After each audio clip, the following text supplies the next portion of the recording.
A host of global and domestic triggers are set to dominate market trends this week.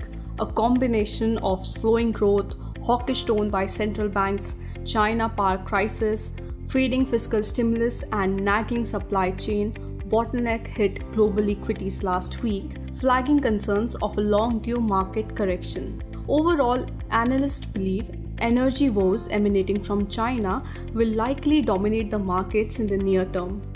Christopher Wood, who is Global Head of Equity Strategy at Jefferies, wants investors to be prepared for higher energy prices and more pressure on OPEC from Washington to pump more oil despite the Joe Biden's administration's decarbonization agenda.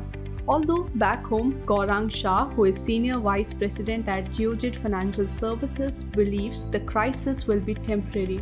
So honestly speaking, I don't see any meaningful reason why the oil prices or gas prices have gone up so much. The only thing that I could read into is that the global supply that was coming in from Russia as far as gas is concerned has taken a little bit of backseat.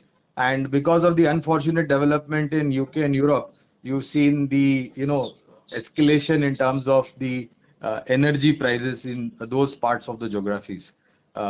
If you look at the otherwise scenario, I don't see any bigger economy like India and China which has suddenly come up on the horizon as far as consumption is concerned. So this is just a momentary kind of a spike up. I think once the situation gets normalized, we'll see again energy prices coming down to a great extent. But for the time being, India being largely dependent, almost about 70-75%, I think there is a little bit. And you have on the other side, you have some weakness in the rupee also, which is very close to 74 to dollar mark, if I'm not mistaken.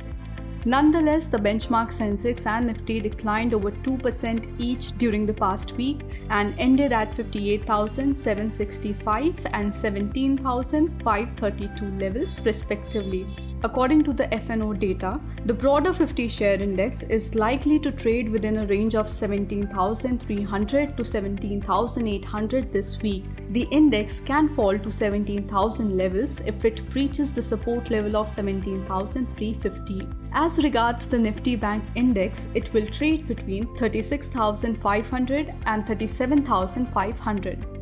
Among domestic triggers, the Reserve Bank of India's 3-day monetary policy meeting, services PMI data, and September quarter earnings will sway the markets this week.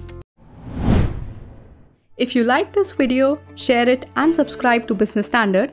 For more news, views and insights, log on to www.business-standard.com. Do also follow us on YouTube, Twitter, Facebook, Instagram, Telegram and LinkedIn.